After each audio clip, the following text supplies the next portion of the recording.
noches, hola Pino, Aldo, ¿cómo andan? Gracias por invitarme. Siento un gozo maravilloso. El año pasado cuando estuve por allá, vine re contento, con gozo en el corazón por haberles visto, por haber compartido con ustedes y otros hermanos de allá de la zona.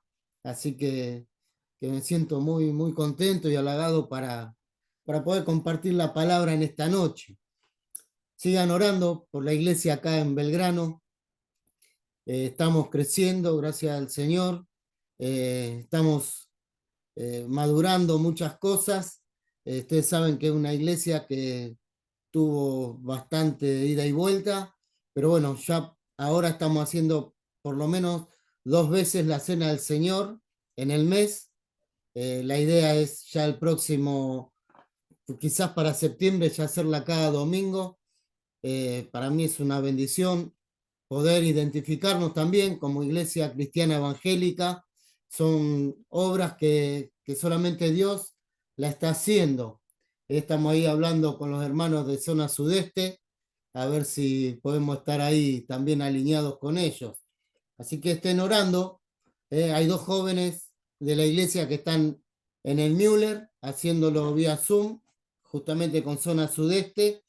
Y el fin de semana estuvieron 8 chicas, 8 jovencitas, allá en la conferencia de LIM.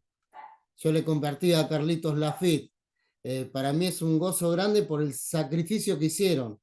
De Belgrano a Constitución, 5 horas de ida y 5 horas de vuelta para estar compartiendo con los jóvenes cristianos allí en el INIT. Para mí es un gozo enorme de que se puedan estar involucrando y familiarizándose.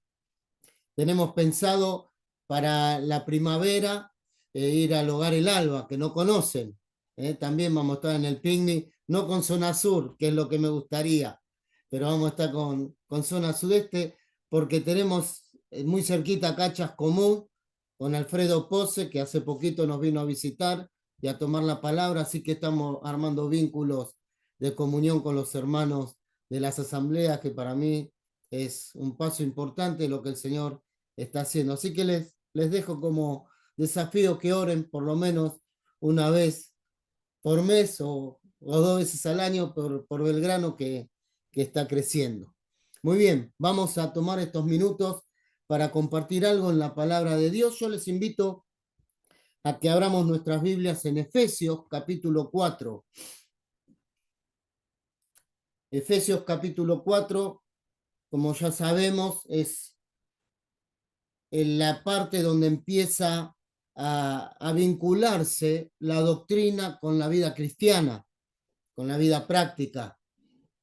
El apóstol Pablo empieza hablando de un tema sumamente importante para la iglesia, que es el tema de la unidad. El versículo 3 dice, solícitos, Efesios 4:3, solícitos en guardar la unidad del espíritu en el vínculo de la paz. Cuando meditaba y pensaba en este versículo, me llamó la atención porque la palabra guardar ahí tiene que ver con custodiar.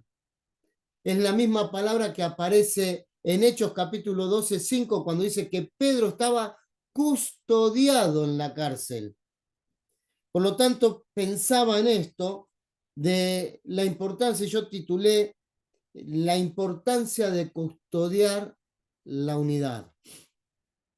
¿Por qué de custodiarla? Bueno, porque la Biblia nos enseña de que la unidad ya la logró Cristo en la cruz, la ejecutó Cristo, por lo tanto no hay nada, absolutamente nada que destruya la unidad porque Él la logró en la cruz. Tal es así que en los capítulos anteriores nos dice que de ambos pueblos hizo uno, derribando la pared intermedia de separación. ¿Qué quiere decir? Que tanto los judíos, con la religiosidad y todo lo que tenía que ver con la ley, y los gentiles, con su politeísmo y su forma de ver las cosas, los judíos que pedían señales, los griegos que buscaban sabiduría, ¿qué hizo Cristo? Los unió en la cruz, hizo un nuevo hombre, algo indestructible, algo que no se puede romper. Pero nos exhorta el apóstol Pablo a que nosotros, como creyentes, debemos custodiar. ¿Para qué? Para que la unidad no se nos escape. En cierta forma, custodiar la unidad la debemos tomar con responsabilidad. ¿Para qué? Para que la unidad no sea alterada, no sea sacudida, no sea afectada. Claro, cuando nosotros pensamos, obviamente hay cosas que alteran la unidad, no la van a romper, obviamente porque están establecidas en la persona de Jesucristo, y ahora vamos a ver algunas cosas importantes, pero muchas veces la unidad es afectada en la iglesia. Por lo menos hay tres, seguramente hay muchas más, pero hay tres áreas en las cuales la unidad puede ser afectada si no la guardamos, si no la custodiamos debidamente. Una de ellas es la carnalidad. Ejemplo claro lo tenemos en Primera Corintios. ¿Se acuerdan? Capítulo 1 empieza hablando de que dice el apóstol Pablo que fue informado por los de Cloé que había divisiones, porque decía uno que era de Pablo, el otro de Apolos, etcétera, etcétera, texto que ya conocemos. Y en el capítulo 3 de Primera Corintios, cuando empieza a desarrollar el tema, dice, no puedo hablarlos como espirituales, sino como que, como carnales, como niños en Cristo. ¿Por qué? Porque hay división entre ustedes. Cuando uno dice que es de Pablo, el otro de Cefas, el otro de Apolo y el otro de Cristo, dice, no sois niños y andáis de una forma carnal. Por lo tanto, vemos que la carnalidad afecta, perturba la unidad. Cuando no la custodiamos verdaderamente y la carne empieza a trabajar en nuestra vida y empieza a haber partidismo, que era lo que traían los corintios desde su vida antigua, desde su vida social, ¿qué pasaba? Alteraba, afectaba la unidad. ¿Por qué? Porque no la estaban custodiando. Otra de las áreas que afectan la unidad, ¿cuál es? Las malas doctrinas o permitir que falsas enseñanzas, pseudos enseñanzas, afecten la vida de la iglesia. Tenemos el ejemplo que transmite Timoteo cuando dice que ellos me han desamparado, enseñando que la resurrección ya había sido efectuada, y dice, y alteraban, ¿qué cosa? La fe de algunos, y así que hacían división. Decían, mira, la resurrección ya fue efectuada, no sigamos por este camino, y ejecutan una división, himeneo, como dice ahí en Timoteo. Y otra de las cosas que alteran la unidad es el personalismo. Vemos el ejemplo en Tercera Juan, más claro el de Diótrefes, ¿se acuerdan? Personalista. Él quería hacer las cosas, no permitía que otros hagan las cosas, impedía que los hermanos albergaran a los misioneros que venían a predicar el Evangelio, aquellos itinerantes que pasaban para predicar, pero el personalismo que hacía de que él controlara las cosas, generaba división. Y Juan dice, no nos recibe ni aún a nosotros. Por lo tanto, hay cosas que afectan y alteran la unidad. Por eso, qué importante es custodiarla, que nosotros como iglesia podamos custodiarla. Pensaba en 4 eslabones para custodiar la unidad, que lo vemos en este pasaje. El primero de ellos es una vida equilibrada, nuestra conducta. Importante nuestra conducta para custodiar la unidad. ¿Lo vemos? Verso primero. Yo pues, preso en el Señor, os ruego que andéis como es digno de la vocación con que fuisteis llamados. Y fíjense en la conducta cuál debe ser, con toda humildad y mansedumbre, soportándoos con paciencia los unos a los otros en amor. Y ahí viene el texto, solícitos en guardar. ¿Qué andéis? El primer eslabón es la conducta. Una conducta espiritual que tiene que estar basada con lo que Pablo venía enseñando. Por eso dice, yo pues, preso en el Señor, os ruego que andéis como es digno de la vocación con que fuisteis llamados.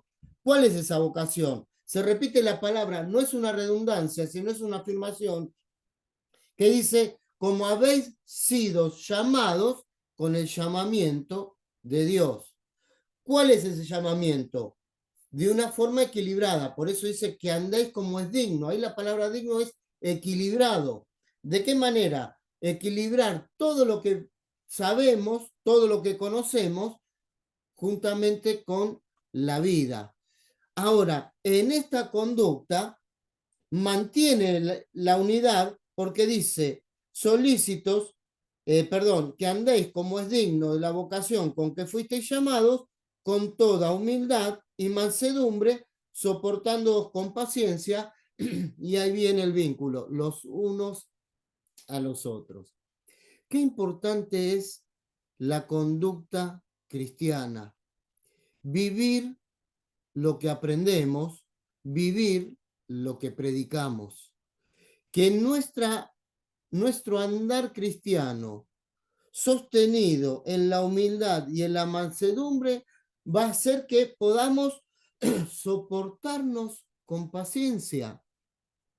Pensemos que esto Pablo se lo está diciendo a quienes, a judíos y a gentiles, que no era propio de que ellos se vincularan, de que no era propio que distintas culturas, distintas formas de pensar, distintas filosofías de vida se hayan fusionado en la cruz de Cristo, y sin duda alguna Pablo en esa virtud de enseñanza le dice, ahora que hay dos pueblos en uno, mantengamos la unidad, custodiemos la unidad en que en base a la paciencia, en base a la humildad y en base a la mansedumbre, lo cual dice los unos a los otros, ¿en qué? En amor. Fíjense que el amor es lo que va uniendo un eslabón con el otro. Eso nos habla acerca de la conducta.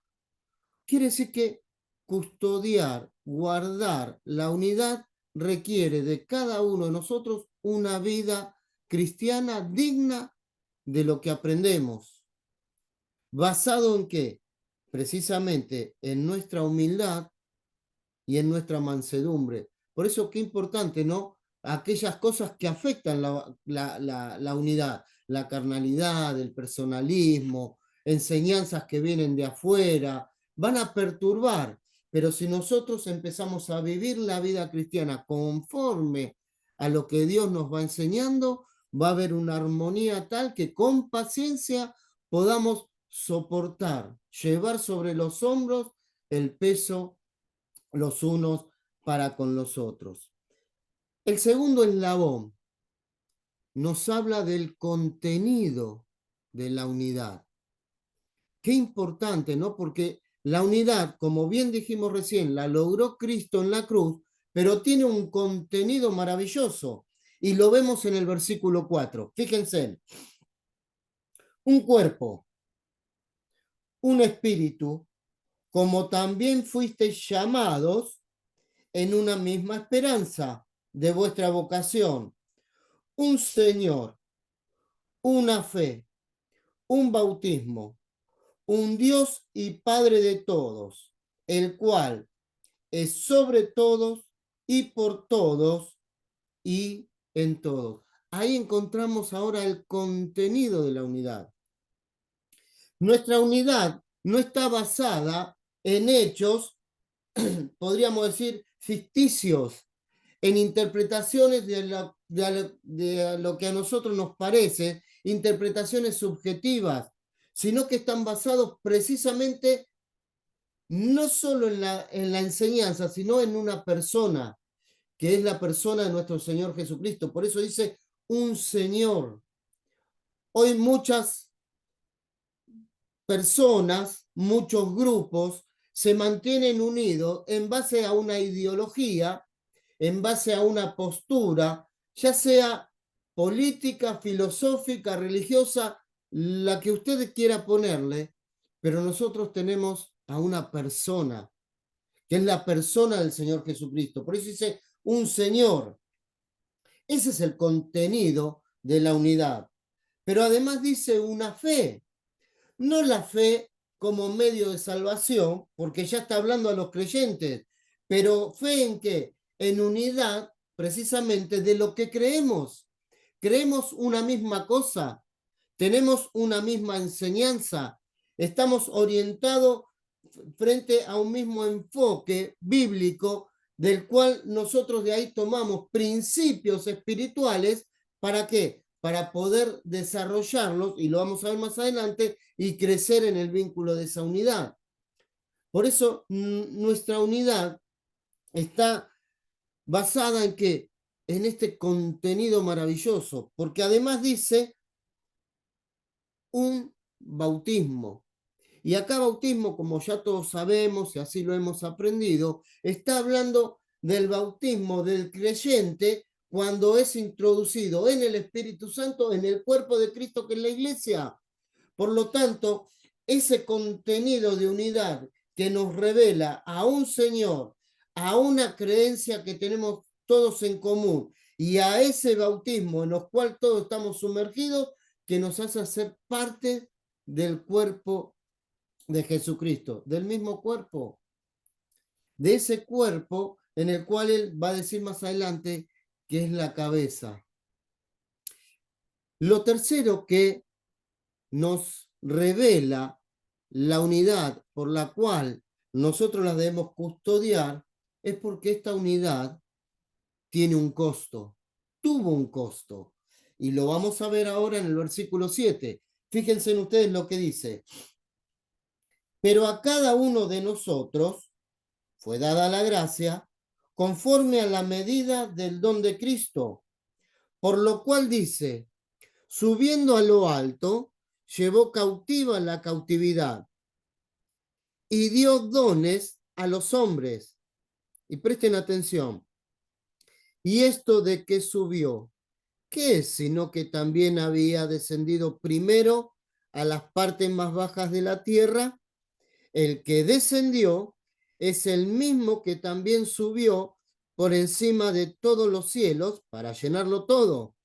Y él mismo constituyó, la palabra acá es dio, otorgó, regaló a la iglesia a unos apóstoles, a otros profetas.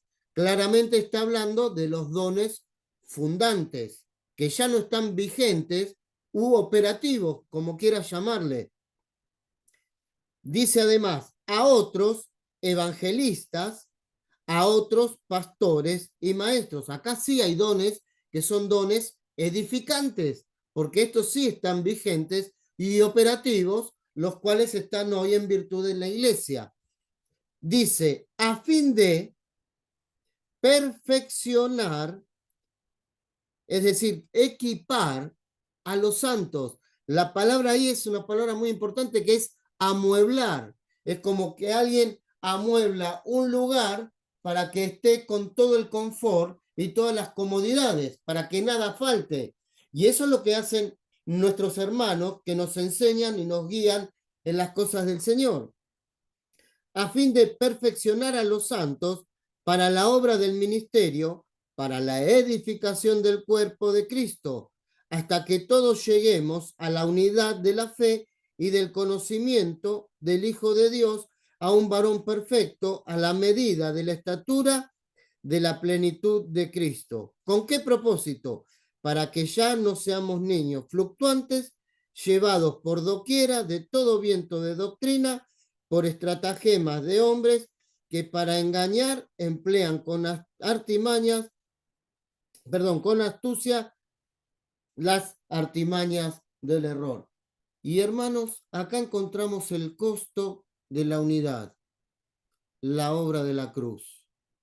Fíjense lo que dice, subiendo a lo alto, llevó cautiva la cautividad y dio dones a los hombres. Y eso de que subió, ¿qué es? Sino que también había descendido primero a las partes más bajas de la tierra. Cristo vino a este mundo, según nos revela la Escritura en Filipenses, dejó el cielo, ya todos conocemos el pasaje, se hizo siervo, tomando la condición de hombre, se hizo siervo, fue a la muerte y muerte de cruz. Y a partir de ahí, ¿qué hizo? Y Dios lo exaltó a lo sumo y le dio un nombre que es sobre todo nombre. Por lo tanto, nos habla del costo de la unidad y es la obra de la cruz. Hermanos, miremos la cruz. Me temo que a veces, lo digo personalmente, dejo de mirar la cruz. Miré la cruz para salvación el día que entendí que por causa de mis pecados iba camino a la condenación eterna. Pero debo mirar la cruz constantemente. En primer lugar, para salvación, no cabe duda.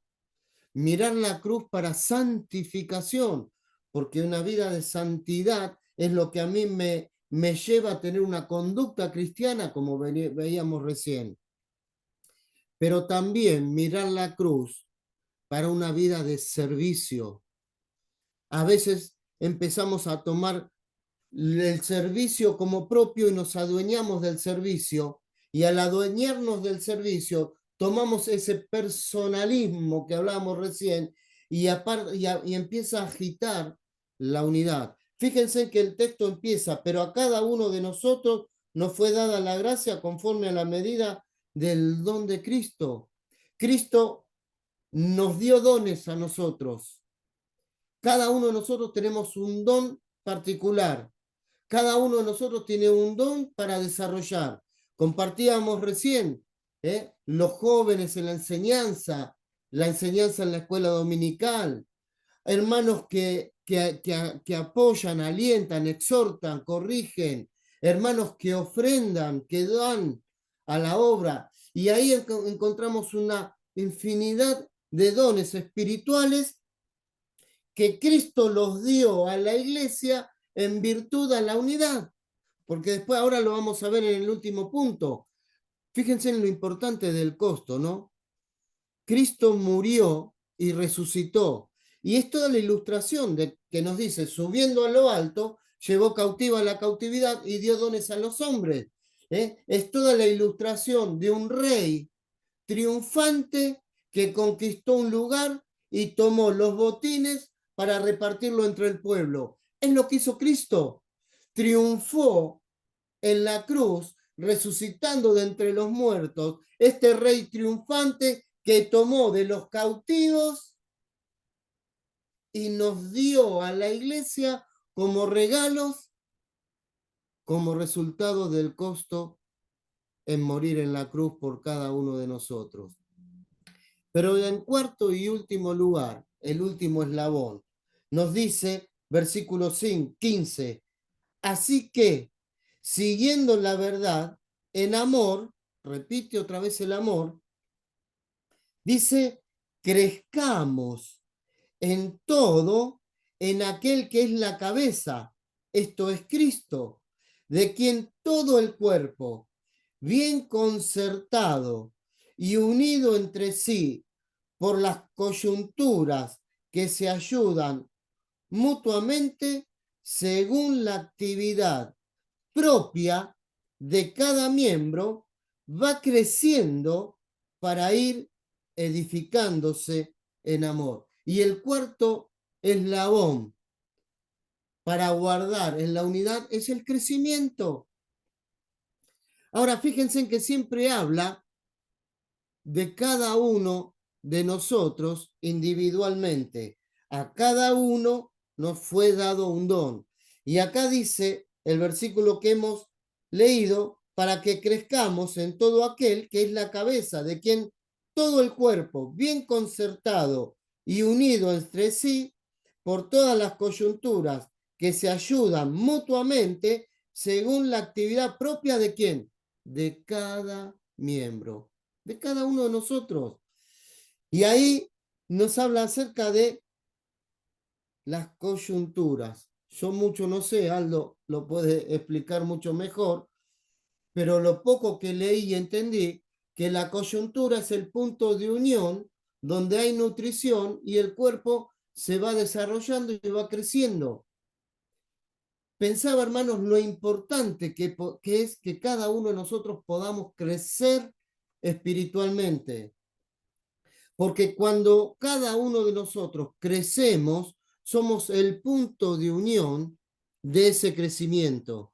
Por eso dice el texto, por la actividad propia de cada miembro, recibe su crecimiento para ir edificándose en amor. Quiere decir, hermanos, que cada uno de nosotros somos el punto de unión no solo para crecer nosotros, porque cuando crecemos nosotros, somos el punto de unión para que nuestro hermano pueda crecer. Y ahí es donde los dones se empiezan a unir y a desarrollar dentro de la esfera de la iglesia, que es el cuerpo de Cristo, el cual es nutrido por la cabeza.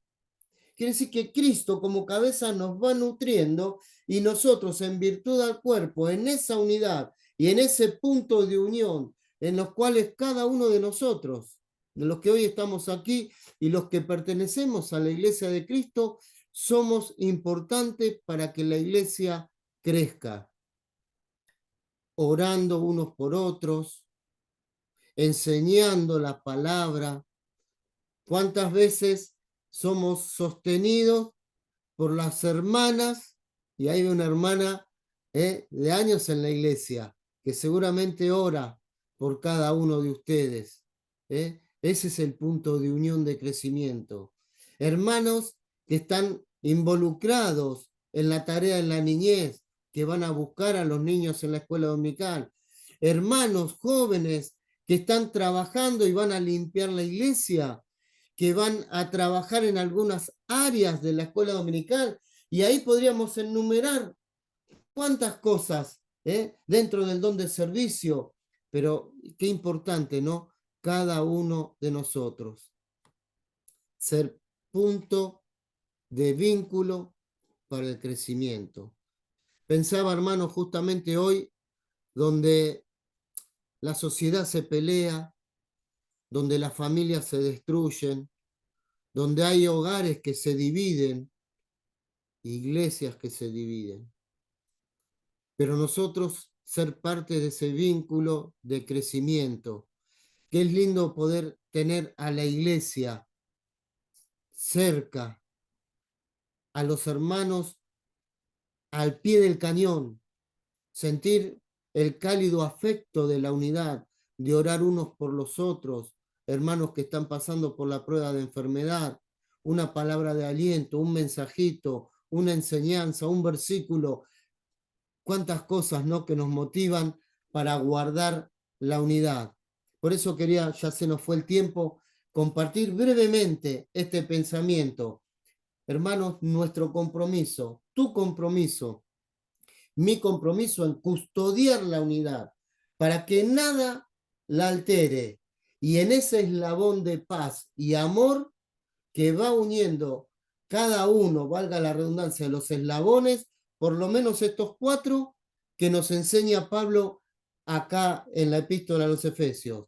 El eslabón de la conducta, el eslabón del contenido, teniendo toda la esencia de un solo Dios, un solo espíritu, una sola fe, un solo Señor, una sola esperanza. Es el contenido.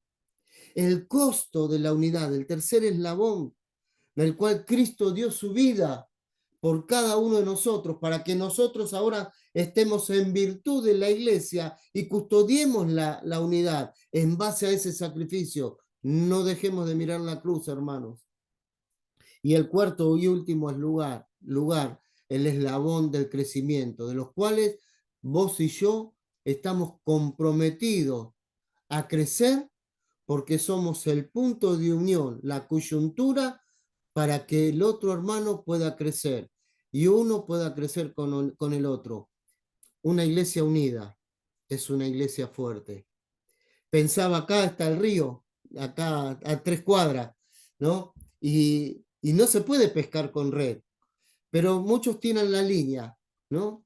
Y una sola línea, por ahí tiene 2 o 3 anzuelitos que lo levantan y a veces hasta se puede llegar a cortar. Pero la red, ¿no? Que tiene un punto de unión, es un hilo que se va entretejiendo con el otro y de un solo hilo hacen una red y ese punto de unión hace de que la red sea resistente y cuando haya muchos peces para sacar la red no se rompa. Y a veces la iglesia tiene que levantar peces de todo tamaño y toda medida. Vienen peces de la enfermedad, vienen peces de la discordia, vienen peces de los conflictos, sea cual fuere, pero si la iglesia está unida, va a poder aguantar todas esas problemáticas que a veces quieren introducirse dentro de la iglesia. Y qué lindo poder estar unidos, ¿no? Para sostenernos, para amarnos, para alentarnos, para consolarnos. Que Dios bendiga su palabra, hermanos. Les agradezco una vez más la invitación y deseo de todo corazón que podamos pensar en esto, ¿no? Yo estuve enseñando Efesios estos meses y justamente estoy tratando este tema, ¿no? Lo estoy desarrollando, el tema de la unidad. Importante, custodiemos la unidad. Cristo ya la logró en la cruz. Nosotros tenemos que custodiarla, vigilarla. ¿Para qué? Para que no se escape, tomando en cuenta estos 4 eslabones. Que Dios les bendiga. Gracias, hermanos, por darme la posibilidad de servir al Señor una vez más a través del Zoom. La vez pasada lo hice personalmente. Vuelvo a agradecerles el amor, el cariño que siempre recibo de parte de ustedes, de la iglesia amada allí en calle Pavón. Que Dios les bendiga. Amén.